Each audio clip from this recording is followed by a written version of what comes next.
You're watching Car Coach Reports with Lauren Fix on CBT News. This is the 2025 Chevrolet Silverado Trail Boss, a new trim level for this year.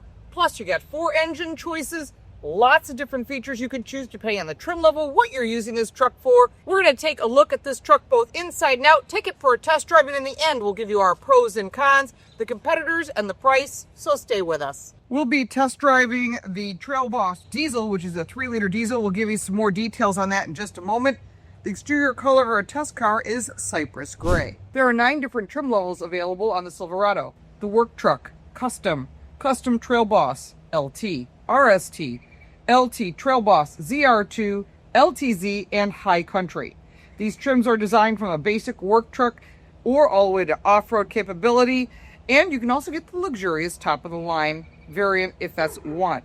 Our test vehicle is a Trail Boss that can be had with any of the 4 non-diesel engines as well as a diesel. Depends on what you're going to use this vehicle for. It's important to note that 3-liter diesel engine, which I really love, is not available in a regular cab, only available in a double cab or a crew cab. Our test vehicle rides on 20-inch black aluminum wheels with all-terrain tires. Of course, there are different tire sizes based on which trim level you want and what you're going to be doing with this truck. Exterior changes really aren't much when it comes to the Chevy Silverado for 2025, but there are a lot of aftermarket accessories you could get at the dealer. Put that into your lease or your purchase. I really like the Z71 package. It looks really cool. The Trail Boss is really a nice looking vehicle, and it looks pretty muscular as well. And if you're towing something, diesel's the way to go. Warranty is 3 years, 36,000 miles. Coming around to the back of the vehicle, you'll see it's got this nice built-in step. You need to get up into the bed, just put your foot in here, whether you got a work boot on or a sneaker, not a problem accessing the rear cargo area. Beds come in different lengths depending upon which vehicle you want. Coming around to the back, you got the Silverado logo and this really nice shaped exhaust system. Of course, you've got everything for towing. The Class 3 hitch and all of your connections are right here. Makes it a lot easier than having to put it in afterwards. And then, of course, you've got your LT logo. That's our trim level. One of the things that Chevrolet has moved from the GMC trucks is this multi-tailgate. You can use this tailgate for different purposes depending upon what you want. You're using it as a work truck, you can put things up here. You need the full tailgate down, you can use the remote or you can press the button. This is a fully protected tailgate, and you can buy this cargo cover from the dealer, have it installed, or of course you can buy it aftermarket. There are a lot of different options you can get when it comes to the tailgate, whether you're tying something down, you want to use it for towing. It looks like someone uses it to move quite a bit of dirt.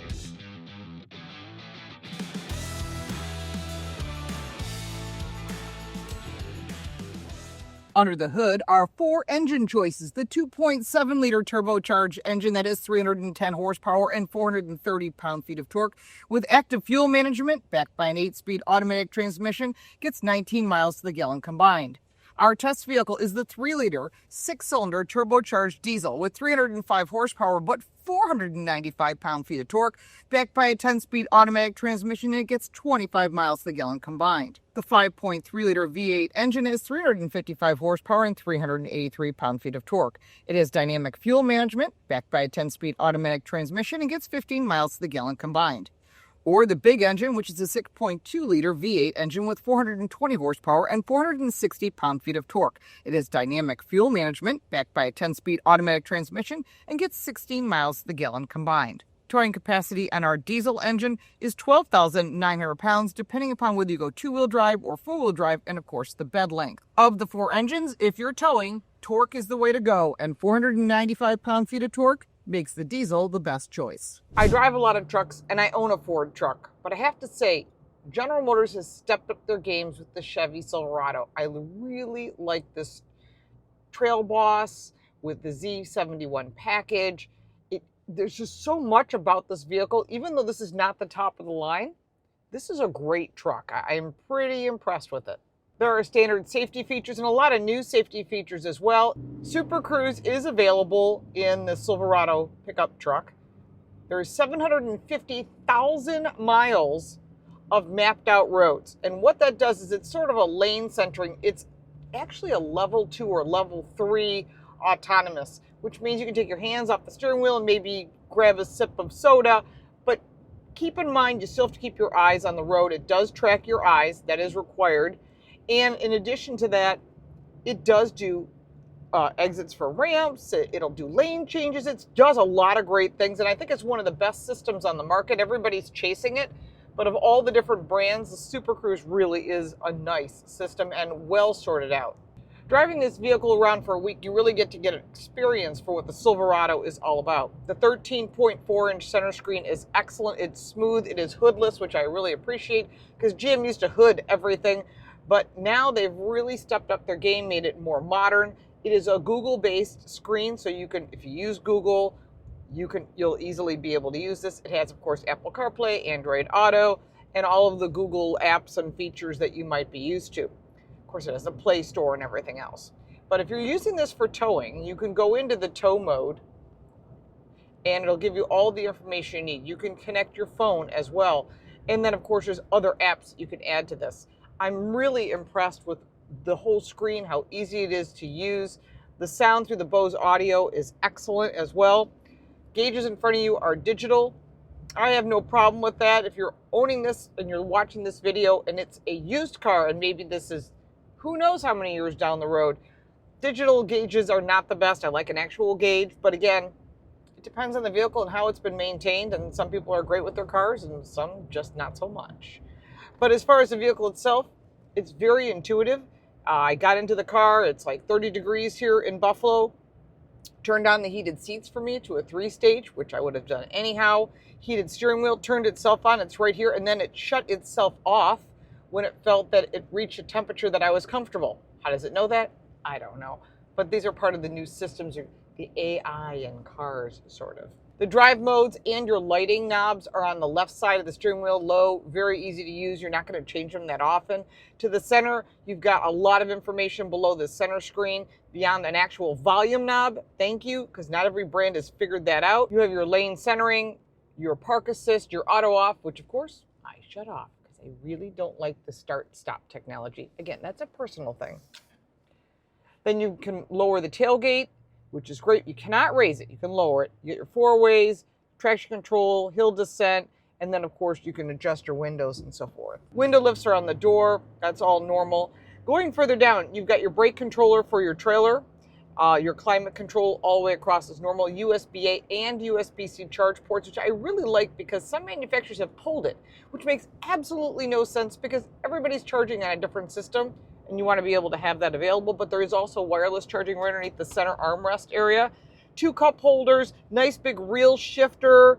I hate to put it this way, sorry, for real men, because it feels like I want a grippy shifter versus these terrible shifters that, you know, they're on the screen and they're all over the place. This is like what should be in a truck. It is proper. Tons of storage in this vehicle. Storage behind the center screen, storage on the side of the console, storage in the doors, storage literally everywhere. This is what a truck should have, lots of storage.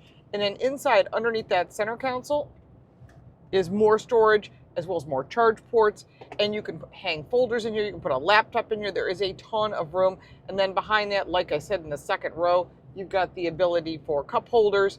All of this has made the GM Silverado a much better truck than it's ever been. So if you've bought other brands, which I have, I'm going to definitely test drive one of these in a 1-ton, because that's what I need is a 1-ton dually, because I really think that General Motors has stepped up their game when it comes to trucks. Ford is the #1 selling pickup truck, but Ram and General Motors have excellent trucks as well. Definitely drive all those, and that includes the Toyota Tundra. They don't go to 1-ton, they go up to half-ton. Nissan was making trucks under the Titan name. They've stopped doing that, sadly. I really did like their truck, but you can get half-ton, 3/4 ton, 1-ton, big trucks, even bigger than that, through Ram, through General Motors, and through Ford. So I always say, you gotta cross-shop, you gotta test drive all of them. But I like this truck. I think it rides really nice. Although it's rough like all trucks are, the truth is this one rides, I think, better than most of them. Nice, smooth, comfortable ride, absorbs some of the changes in the roadway, and all of that is really important when it comes to driving a truck, because you can use it for literally anything. And that's one of the things, if you could have one vehicle, what would it be? It should be a pickup truck, because you can use it forever. Easy steering, not over-assisted, tight, brakes are good. Acceleration, you buy horsepower, you drive torque. I say that all the time. And the diesel 3-liter engine that's in this is more torque than the biggest motor that General Motors offers in the Silverado. Because the torque is what you're going to need if you're towing a trailer, you're hauling something, whatever it might be. It could be anything from a Christmas tree to a camper to snowmobiles to whatever it is you want to do. Definitely diesel is for towing. I really like this truck, but one thing I have to say is that there isn't a lot of changes for 2025 when it comes to the Silverado, but I really like how this truck handles overall. I like the fact that General Motors offers the diesel engine in their trucks. Ram no longer does. Ford no longer does in the half-ton. You have to step up to a 3/4 or 1 ton. Not a very smart move on their part, but a very smart move on the part of General Motors. I'd like to see them come back in the other trucks as well. It's just one of those things, if you're towing something, you definitely want to have diesel.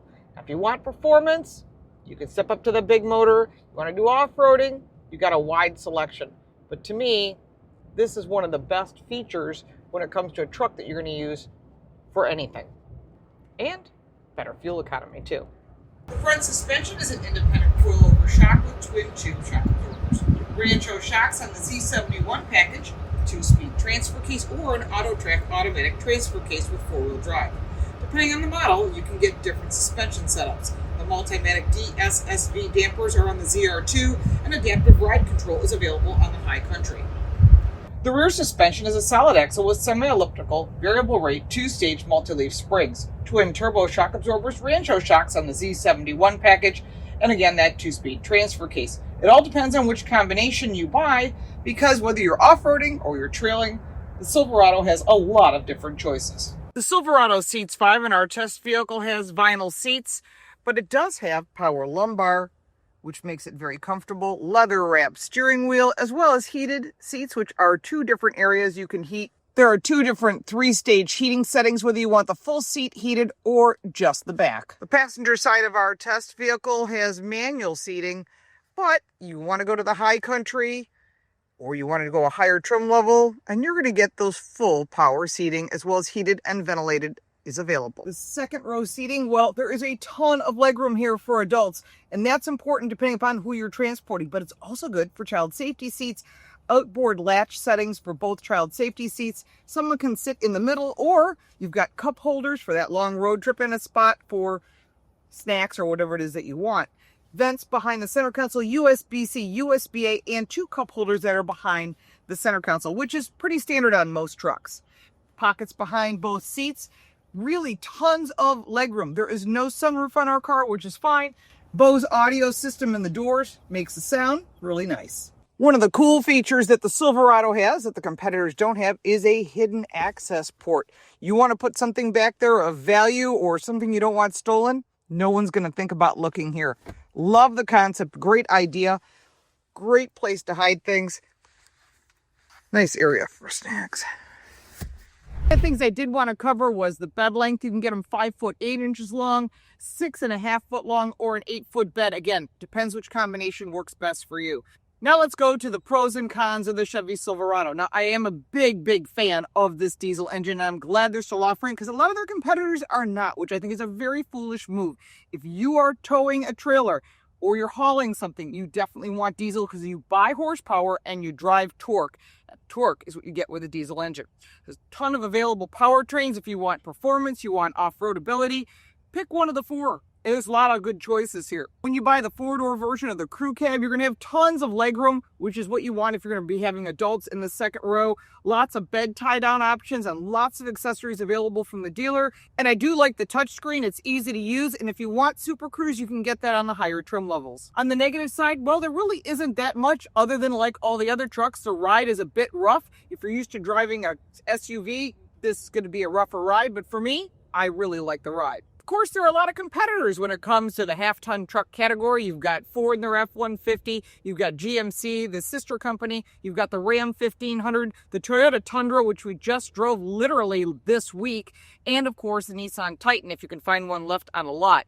That's a lot of competitors, and I suggest you test drive all of them. Check with your insurance company. Each one has pluses and minuses, and it really has to be something that fits your budget and something that fits your style and what you like. Everyone has opinions. That's why there are choices. Our test vehicle came in at $69,600. There's a wide price range when it comes to the Silverado truck. Of course, don't forget to ask for that loyalty and that conquest discount. You're changing brands? Ask for the conquest discount. You are loyal to the Chevrolet brand? Ask for a loyalty discount. And that price can be anywhere from $500 to $2,500. And if you don't ask for it, you don't get it. And don't worry about it because the dealer will get that money. And that money belongs to you. Make sure that you ask for a discount and never pay the window sticker. That's my personal opinion. And also never be afraid to walk away. Thanks so much for watching. I'm Lauren Fix. Thanks for watching Car Coach Reports on CBT News.